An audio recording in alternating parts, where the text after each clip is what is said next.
అండి, అందరికీ నమస్తే. చూస్తున్నారు కదండి, ఈ మొక్కను చాలామంది గుర్తుపట్టే ఉంటారు. ఇదేదో పిచ్చి మొక్క అని కూడా చాలామంది తీసేస్తూ ఉంటారు, కానీ తీయకూడదండి. ఇందులో చాలా పోషక విలువలు ఉన్నాయి ఈ ఫ్రూట్లో. దీన్ని గోల్డెన్ గూస్బెర్రీ ప్లాంట్ అంటారు. ఈ మధ్య రైతులు కూడా చాలా ఎక్కువ విస్తీర్ణంలో పండిస్తున్నారండి వైజాగ్ సైడు.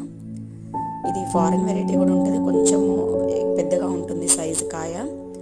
దీనికి పైన ఒక బెలూన్ లాగా కవర్ చేసి ఉంటుందండి స్కిన్. అది ఓపెన్ చేయాలి. అది పండిపోయిన తర్వాత కాయ ఎండిపోయాక రాలిపోతుందండి, అప్పుడే తినాలి, బాగుంటుంది. లోపల ఒక పండిన టమాటా టేస్ట్ ఉంటుంది. ఖచ్చితంగా అందరూ పెంచవలసిన మొక్క అండి. దానంతట అదే మొలుస్తుంది, బర్డ్స్ స్ప్రెడ్ చేస్తాయి సీడ్స్. టేస్ట్ కూడా చాలా బాగుంటుంది, పోషక విలువలు కూడా చాలా ఎక్కువగా ఉంటాయి. దీన్ని కొంతమంది కాశీ గుడ్డ పళ్ళని